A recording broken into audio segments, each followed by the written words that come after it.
Viwango vya neema. Nataka niongee kuhusu viwango vya neema, kwa sababu wakati ambapo Mungu anapotuokoa, wokovu unasonga katika viwango hadi kipindi ambacho utakomaa na safari yako na Mungu ikawe taratibu na ukawe umefika mahali ambapo unaweza ukasikia sauti ya Mungu kwa ufasaha. Eric Madenge, Reverend is my name. Nataka leo nisome ndani ya kitabu cha Waibrania 9 kuanzia mstari wa kwanza. Biblia inasema hivi: Then verily the first covenant and also ordinances of divine service and a worldly sanctuary. For there was a tabernacle made, the first, therein was the candlestick, and the table, and the shewbread, which is called the sanctuary. And after the second veil, the tabernacle which is called the holiest of all, which and the golden censer, and the ark of the covenant, overlaid round about with gold, wherein was the golden pot that had manna, and Aaron's rod that budded, and the tables of covenant, and over it the cherubims of glory, shadowing the mercy seat, of which we cannot now speak particularly. Bwana Yesu asifiwe. Nasema nataka niongee kuhusu viwango vya neema. Ni kwa sababu wakati Mungu anapookoa mwanadamu, anamsongesha katika viwango na katika utukufu mmoja hadi utukufu mwingine. Maandiko inasema ya kwamba Agano la Kale ilikuwa ni kivuli cha mambo yatakayotokea wakati wa kipindi cha Agano Jipya, na Agano Jipya halipo mpaka wakati Yesu anazaliwa. Maandiko inasema ya kwamba katika taratibu ya ibada ya zamani, yani ama katika ibada ya zamani kulikuwa na taratibu ya ibada.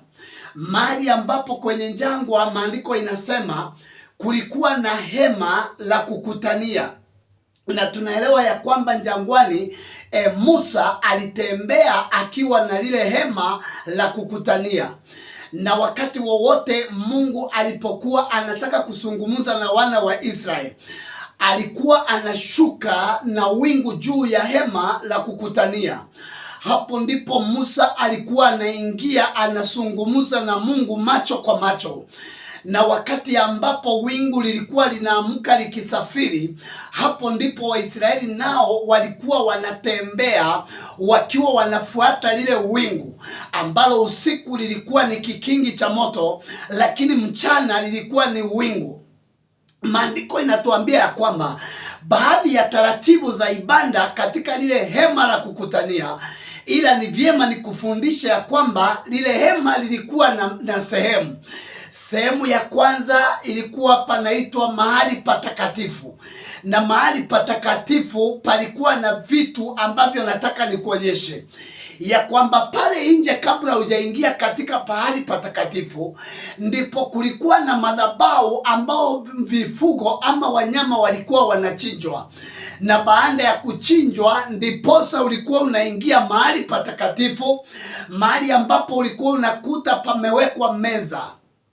Haleluya. Sorry, unajua unaingia mahali patakatifu na kisha unaikuta meza, na hii meza ilikuwa imetengenezwa kwa mbao za kawaida, na hii meza ilikuwa imewekwa mkate uliokuwa umeokwa, na hii meza palikuwa pia na mishumaa, mahali ambapo ile mishumaa ilikuwa inawaka kila siku na kila usiku. Ila wacha nikuonyeshe, uko nje ndiko kulikuwa kunachinjiwa wanyama na ndiko dhabihu zilikuwa zinatolewa, lakini ukiingia ndani ya mahali patakatifu unakuta umeandaliwa meza. Nimekuja nikuambia ya kwamba there is always life in the outer court, ambayo kila mwanadamu huwa anaishi, ila wakati ambapo unaingia ndani ya Kristo, unaingia katika hema la mwili wa Kristo, nalo ni hema ambalo haliwezi likaharibiwa. Yaani unaingia katika utukufu ambao hauna mwisho, na utukufu huu ni Ukristo. Utukufu huu sasa ndio tunaita uokovu. Mahali pale maandiko inasema, naye Mungu atakuandalia meza mbele ya watesi wako. Ni mahali ambapo unakuta meza imeandaliwa, nayo ni meza iliyo na mkate. Mungu hawezi akakuingisha katika ufalme wake na kisha akakataa kukuandalia meza. Ninaongea na mtu ambaye anayenisikiliza dakika hii, ambaye ameingia katika uokovu, ambaye amefanya maamuzi ya kuingia ndani ya Kristo. Ninataka nikutabirie katika jina la Yesu, Mungu anakuandalia meza. Saa hii tunaongea, kuna meza inayoandaliwa ya kwamba hauwezi ukatoka nje kwa dunia na uingie ndani ya hema lisiloharibika na Mungu akose kukuandalia meza. Mtu aseme amen. Kwa hivyo tunaingia katika viwango vya kwanza. Kiwango cha kwanza ni mahali ambapo tunasema ni mkate wa kila siku, na ninatangaza kwa jina la Yesu, aonekane mtu ambaye amefanya maamuzi ya kuingia ndani ya Kristo. Utakosa mkate wa kila siku. Our God is a God of provision. Atakuandalia meza na atakupatia mkate wa kila siku. Huu mkate ulikuwa unabadilishwa kila siku, unawekwa mkate mpya ambao ulikuwa umeokwa. Every day the mercies of the Lord are new every day. Na ninakutangazia ya kwamba may the mercies of the Lord that are new every day follow you in the mighty name of Jesus Christ. Haleluya. Na kwamba Mungu amekuandalia meza. Mahali hapa palikuwa na meza, mahali hapa palikuwa na mkate. It is the kingdom way of provision. Ila kuna kitu ambacho nataka uangalie. Mahali pale palikuwa na mishumaa ambao ilikuwa inawaka kila siku na kila usiku. Manake Yesu ndiye nuru ya ulimwengu. Unapoingia katika hema la wokovu, unakutana na mwangaza ambao haukuwa umeuona kule nje. Unakutana na mwangaza ambao unakuongoza usiku na mchana, unaongozwa na mwangaza. Kumbe kwa Yesu kuna mwangaza, na ni mwangaza ambao hauwezi ukazimika. Ni mwangaza ambao unakufanya ukapata ufunuo. It is a level of a new revelation. Hallelujah. It is a level of new revelation. It is a level of new revelation. Wakati mwanadamu ulikuwa kule nje, wakati mwanadamu ulikuwa kule kwa anasa, wakati mwanadamu ulikuwa kule kwa dunia, wakati mwanadamu ulikuwa unahangaika kule kwa baridi ya nje, kuna nuru ambao haukuwa unaiona. Wakati ambapo unaingia ndani ya Kristo Yesu, anakupatia nuru ambayo itakufungua macho, uelewe ya kwamba njia fulani hasifai, uelewe ya kwamba vinywaji fulani havifai, uelewe ya kwamba maisha fulani haifai, uelewe ya kwamba maisha fulani haifai. Pokea hiyo mwangaza katika jina la Yesu. Utembee katika nuru ya Kristo, Mungu akiwa anakuongoza na neema ya Yesu ikiwa mbele yako katika jina la Yesu Kristo. Hiyo ni kiwango cha kwanza. Ila the Bible says ile hema ilikuwa imegawanywa mara mbili, na kulikuwa na sehemu ya ndani ambayo ilikuwa inaingiwa na kuhani mkuu mara moja kwa mwaka, tena akiwa amebeba damu ya mnyama ili aweze kuwaombea Waisraeli ili wapate msamaha kwa mwaka mzima. Naye kuhani mkuu lazima angejitakaza. Haleluya. lazima angejitakaza, maana aliingia pale akiwa amefungiliwa kamba kwenye mguu wake wa kulia, ili iwapo amejichanganya nafia pale ndani. Maandiko inasema kule ndani paliitwa patakatifu patakatifu. Mahali pale ndipo palikuwa na vitu visivyo vya kawaida. Wapendwa, wacha niwaambie, inafaa ifike mahali uondoke katika levo ya kawaida, uondoke katika Ukristo wa kawaida, uondoke katika comfort zone, uondoke katika maombi ya kawaida. Mungu anatarajia wakati ambapo tunaingia katika mahali patakatifu, tufike mahali tuendelee kukomaa ndani ya roho, tuondoke katika hali ya kawaida, tuingie mahali pasipo pa kawaida, napo ni mahali patakatifu pa patakatifu. Mahali pale unakutana na neema isiyo ya kawaida. Mtu aseme amen. Haleluya! Unakutana na neema isiyo ya kawaida ndani ya mahali patakatifu pa patakatifu. Unakutana na sanduku la agano ambalo limefunikwa na dhahabu, maana agano ile, sanduku lile la agano limetengenezwa na miti ya kawaida, lakini mahali pale pasipo pa kawaida ni lazima pawe na neema isiyo ya kawaida. Lile sanduku linafunikwa nje na ndani na dhahabu safi, linafunikwa, linakuwa sasa sio la kawaida. Wapendwa, elewa, wewe ndiye agano la kale. You are the carrier of the covenant of God. Mwili wako ni ile sanduku la agano. Imani yako sasa ni lazima itakuwa na tofauti. Huu mwili ambao ni wa kawaida ni lazima uwe covered na dhahabu iliyo safi, na ni lazima usiwe mtu wa kawaida. Ndani ya the Holy of Holies hakuna ukawaida unaokaa pale. Na nimekuja nikutangazia katika jina la Yesu, in the Holy of Holies ni lazima ukubali transformation. Ni lazima ukubali damu ya Yesu ikuwe juu yako na ndani yako, ibadilishe mwili huu wa nyama usiwe ni mwili wa kawaida, ubatilishwe katika jina la Yesu. Utakapokuwa coated with the blood of Jesus, hapo ndipo maisha yako inabadilika, hapo ndipo dhamana yako inabadilika. Na nimekuja kwa mtu ambaye ameingia katika holy place akiwa ni mtu wa kawaida. Mungu akakupea provision, Mungu akakupatia ufunuo.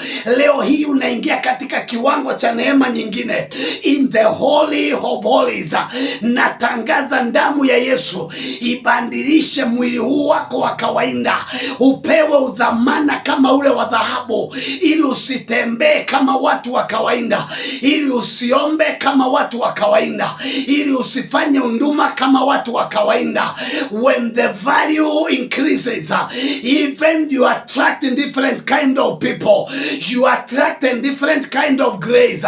Ninakuombea value ibadilike, ninakuombea udhamana wa mwili wako ubadilike katika jina la Yesu Kristo. Haleluya. Maandiko inasema ndani ya ile sanduku la agano kulikuwepo na nyungu, na ile nyungu ilikuwa ni nyungu ya dhahabu. Hii nyungu ndio ilikuwa imebeba chakula ambacho kinaitwa mana, yani chakula ambayo Mungu aliwalisha watu wake kule jangwani. Hii nyungu ndio ilikuwa imebeba mana. Nyungu ni roho yako, nyungu ni moyo wako. Moyo wako lazima uwe ni moyo wa dhahabu ambao unabeba vitu za dhamana. Moyo wako lazima uwe si moyo wa kawaida. Wapendwa, dunia imejaa watu ambao wanavunja wengine moyo.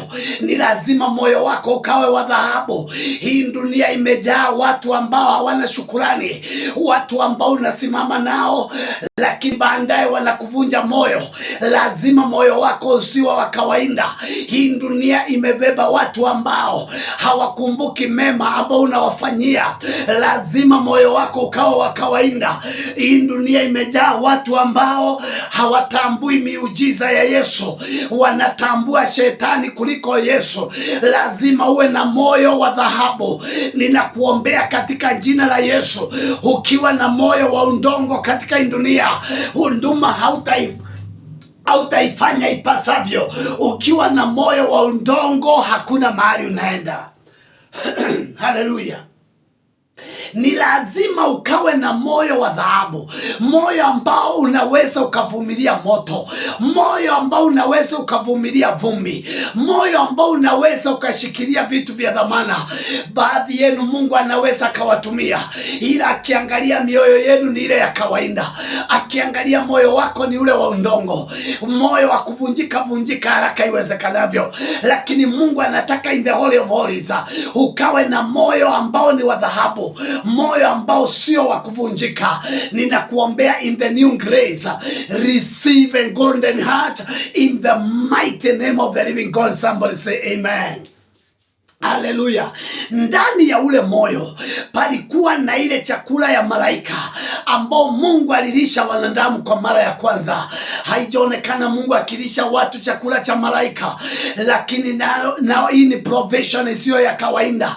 In the holy place ilikuwa ni mkate wa ngano, lakini in the Holy of Holies ni mkate ambao ni wa malaika. Ni chakula ambacho kilitoka mbinguni, ni chakula ambacho wanadamu walilishwa, na haikuwa chakula cha kawaida.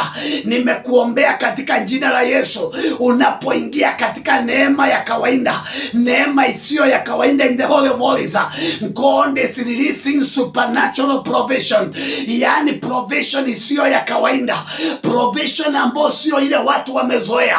Watu wamekuzoea na vitu vya kawaida, but in the Holy of Holies the Lord is releasing supernatural provision ambayo wanadamu hawawezi wakaitengeneza, ambao ni Mungu mwenyewe amecommand. It is God who commanded for the manna, ikaingia ikakuliwa na watu. Ninaona watu ambao wamevumilia katika huduma. Now that you are coming in the Holy of Holies, may you receive supernatural provision in the mighty name of the living God. God is providing you with things that human beings cannot comprehend in the mighty name of the living God. Jamani, tazama, in the Holy of Holies kulikuwa pia na ile fimbo ya Haruni ambayo ilimea, fimbo ambayo ilikuwa imekauka. Lakini Waisraeli walipoleta ubishi, Mungu akafanya kitu kisicho cha kawaida, ile fimbo ikaweza ikamea. Nimekuja niwaambie, in the Holy of Holies it is the realm of supernatural miracles. In the Holy of Holies it is the realm of miracles. Ninatangaza kwa jina la Yesu, si uingie in the Holy of Holies, endelea kuadvance katika roho, uone Mungu akikuinua katika jina la Yesu, akisababisha ile fimbo ikamea, akisababisha hali ambayo imekauka iweze kuwa na uhai, akisababisha ministry ambayo imekauka ianze kuwa na uhai, akisababisha mtu ambaye watu hawakutarajia anaweza kainuka, akiinuka katika viwango vingine. Ile neema iliyopo pale ni neema ya kufanya vitu vigumu vikawa na uhai. Ninakutangazia chochote ambacho kimekauka, wacha kiwe na uhai kuanzia dakika hii katika jina la Yesu Kristo. Mungu anakuleta in the Holy of Holies ili asababishe vilivyokauka vianze kuwa na uhai katika jina la Yesu. In the Holy of Holies ambapo nasikia Mungu ameniingiza, chochote ambacho kimekauka ndani ya maisha yako ninakutangazia kiwe na uhai. Ikiwa ni afya, pona. Ikiwa ni hali imekuwa ngumu, pokea uhai katika jina la Yesu Kristo. Hallelujah. In the Holy of Holies there is nothing that is common. There is nothing common. It is the level of uncommon grace. Ninakutangazia katika jina la Yesu, enough is enough. May you be ushered in the level of uncommon grace in the mighty name of Jesus Christ. Be ushered in the level of uncommon grace. Ninakutangazia katika jina la Yesu, si pale palikuwa na vile ile mawe ambayo ilikuwa imeandikwa agano la Mungu, ambao Musa kidole cha Mungu kiliandika, mahali ambapo unaingia in the Holy of Holies, it is the level of walking in the covenant of God. Ni mahali pa kutembea na agano la Jehova. Ninakutangazia ya kwamba ahadi na agano za watu zimekuweka muda mrefu, lakini unapopaa katika level nyingine, Jehova anakushikilia. Unakuwa wewe ni kazi ya Jehova, unakuwa wewe wewe ni programu ya Mungu, unatembea in the covenant of God. May the covenant of God keep you from today, ukatembee katika agano la kale. Lakini la muhimu kabisa, in the Holy of Holies, maandiko inasema juu ya ile kifuniko la sanduku la agano walikuwako malaika maserafi, cherubims of glory, makerubi ambao walinyoosha mabawa yao wakielekea kiti cha neema. Elewa ya kwamba it is a replica ya kile ambacho kiko mbinguni, ya kwamba mbinguni kuna mercy seat, mahali ambapo Mungu anaketi, mahali nguvu ya Bwana inatokea. Elewa, in the Holy of all ilikuwa ni mishumaa ya kawaida, lakini tunapoongea mambo ya mercy seat, kuna moto ambao ni Mungu mwenyewe anauwasha, ambao unaitwa the Shekinah glory. Kuna moto ambao unakaa ukiwa unawaka, na as long as the fire is burning, the glory of the Lord is upon the tent. As long as the fire is burning of the mercy seat, the crown of God is upon the tabernacle. Na ndio nimekuja nikuambie, malaika walinyosha mabawa yao kuelekea the mercy seat. Hallelujah. Glory to God. Ninasikia ufunuo mahali hapa ya kwamba malaika, maandiko inasema for the Lord will command angels to guard you so that you may not dash your feet upon a stone. Kumbe in the Holy of Holies, you are guaranteed something we call divine security. You are guaranteed within divine security. Mahali ambapo kuna ulinzi usio wa kawaida, ni ulinzi wa malaika, ni ulinzi wa Mungu. Mungu atakulinda mpendwa, usiangamie kwa ajali. Mungu atakulinda usiangamie katika vituko vya magonjwa na tauni zinapotokea duniani. May you enjoy divine security wherever you are. Watu 1,000 wanaweza anguka upande wa kulia na 10,000 waanguke upande wa kushoto, lakini wale ambao ni wa Mungu wataona waovu wakiangamia.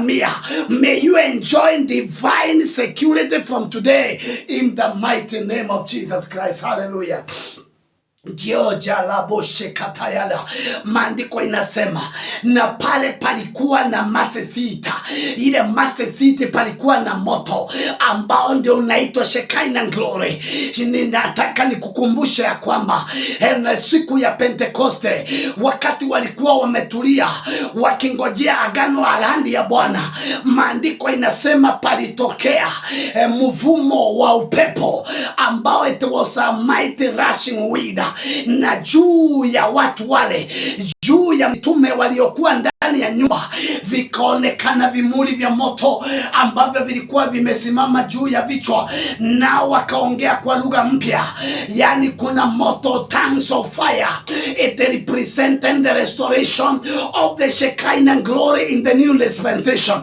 Ijapokuwa Shekinah glory ilionekana in the Old Testament, lakini kwenye agano la kale, wakati Roho wa Bwana anakuja, walionekana kila mmoja vimuli vya moto. This is the fire that triggers you to preach. This is the fire that gives you hope in a hopeless situation. Yani there was restoration. Ilikuwa ni Shekinah glory ikaingia katika kanisa la kwanza, wakaongea kwa ndimi mpya, na kuanzia wakati ule ishara na miujiza zikatembea na watumishi wa Mungu. Ninatangaza kuanzia leo, nyakati za kukaukiwa zimeisha. May the Shekinah glory rest upon you in the mighty name of the living God. Let the Shekinah glory rest upon you. Wacha moto ushuke juu ya maisha yako, ya kwamba yale ya mambo ya watu wanatoroka, hautatorokea kuanzia siku ya leo. Ile uoga watu inaowakula, hautakuwa mtu wa kuogopa. May the fire of the Lord rest upon you. May you move in the level. May you move in the level that God is going to see a mighty man of valor in the mighty name of the living God. Kuanzia leo ninakutabiria katika jina la Yesu, pokea neema ya vitu visivyo vya kawaida, utembelee viwango visivyo vya kawaida, utembee na moto usio wa kawaida. Huu sio moto wa mishumaa, huu ni moto ambao Mungu mwenyewe amewasha, na akiwasha moto ndani ya maisha yako, hata kama umetoka familia ya wachawi, mambo ya yanabadilika. Unatembea chini ya hiyo moto Jehova akiwasha ndani yako, viwete wanatembea na miujiza inaonekana. Hii moto ikiwaka ndani yako, may the Lord provide supernaturally. Uanze kutembelea vitu visivyo vya kawaida. Watu wa kuangalia washangae, waulize huyu ni yule kijana wa mzee fulani, huyu ni jamaa ambaye ametoka mahali tunajua. In the mighty name of the living God. Baba, katika jina la Yesu ninaombea mtazamaji anaponitazama ya kwamba umemwokoa, umemweka kwenye hema ambalo aliwezi likaharibika, ukamprovide na mkate wa kawaida na ukaandaa meza mbele ya maadui. Ila jioni ya leo ninamuombea kama vile uishivyo milele. Hasha this man in another level isiyo ya kawaida. In the holy of holies, unduma ibandike. In the holy of holies, maisha yake ibandilike. In the holy of holies, familia ibandilike. In the holy of holies, akawe mtu asiye wa kawaida. Tembea katika viwango visivyo vya kawaida. In the mighty name of the living God. Pona uliye mgonjwa, inuka uliye chini, pata furaha uliyovunjwa moyo katika jina la Yesu. Neema iandamane na mtu aliye mahali hapa anayenitazama ndani ya hospitali. May the Shekinah glory rest upon your kidney. Uanze kupona ulipo. May the fire of the Lord rest upon you. Upokee uponyaji kwa hiyo fracture ambayo imepokea. Rakashekatayanda. Pokea neema. Moto wa Yesu wake ndani yako. Ulipowaka siku ya Pentekoste, waliinuka wakaongea na watu wakaokoka 3,000. May the power of God propel you in another level. In Jesus mighty name, somebody say amen. Ninataka nikuache katika hii neno ya kwamba unafaa uhame katika level ya kawaida, ingia katika level isiyo ya kawaida. Ninaona watu wakiinuliwa katika viwango vipya. Enough. Umekaa mahali pa kawaida for a long time, but I'm here as a servant of God to quicken your spirit. Nikwambie, inawezekana Mungu akupeleke katika neema isiyo ya kawaida. Inawezekana unduma inuke, ingia katika level isiyo ya kawaida. Inawezekana watoto wako Mungu awapiganie. Inawezekana afya yako ikapona. Inawezekana unduma yako ikabadilika. There is God of another grace. There is a God of the mercy seat ambaye akiguruma kunaonekana kutetemeka kwa ardhi na mambo inakuwa isiyo ya kawaida. Chochote ambacho unatarajia, umekaa level ya mkate ya kawaida, umekaa level ya mishumaa ya kawaida, tembea katika in the holy of holies, level ambao sio ya kawaida. May wherever you are listening this messenger, uondoke katika level ya kawaida, uingie katika level isiyo ya kawaida. Kuanzia leo nimekubariki na hakuna wa kukulaani. Asante ni kwa sababu ya kutulia. Uko pale na unasema hili neno ni langu. Ninakuomba tu unaweza ukalike, ukasubscribe na ukawa mmoja wetu wa kueneza injili ya kwamba the Lord is moving you from this grace to another grace. Katika viwango vya neema unaingia katika neema isiyo ya kawaida. Kwa majina naitwa Reverend Eric Madhenge. Mimi ni mtumishi wa Mungu ambaye nimekuja kwako. Ninaundumu katika ufunuo ambao Mungu amenipatia. Na kama vile Mungu aishivyo milele, ninasikia kuna kitu kinatendeka. Baada ya kutazama huu mkanda, ninataka uweke comment mahali pale. Uniambie kile ambacho Mungu ametenda katika maisha yako. Maana ninahisi kuna wengine wanapona. Kuna wengine maisha inabadilika saa hii, na kuna wengine moto umeanza kuwaka ndani ya maisha yako.